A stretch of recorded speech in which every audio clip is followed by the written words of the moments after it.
All right, next item on our agenda, we're moving to new business to amend the district calendar for 2013-2014. We still need to decide how we want to make up Monday, January 27th and Tuesday, January 28th. I've spent some time meeting with the building administration. We talked briefly with the faculty at the faculty meeting last week. We've also had some conversations with the teachers union. At this point in time, I think it's best I do not provide a recommendation to the board until the meeting in March, so that we get through February and make sure there's no more polar vortexes, and hopefully none by March. And then we can decide if we want to use the one institute day and possibly one day after Memorial Day. We did talk as a building administration. We feel that is definitely doable, where we would still be able to keep graduation as planned. Seniors would have to take one day of finals on their own, which we can arrange with the majority of our seniors that have exemptions, and then we would just bring the freshmen through juniors back to take final exams on that day after Memorial Day. We would do 2 exams and a makeup period to cover the required 5 hours.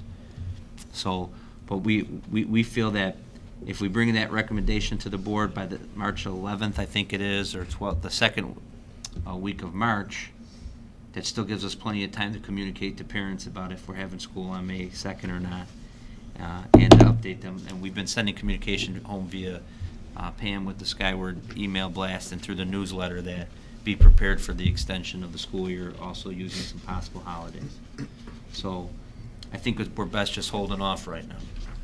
The only disadvantage, what were the 2 days that we rescheduled already? We already have President's Day, What which dates is are next they? Monday, Yeah. Pulaski Day. and Pulaski Day, which is March 3rd. March 3rd. But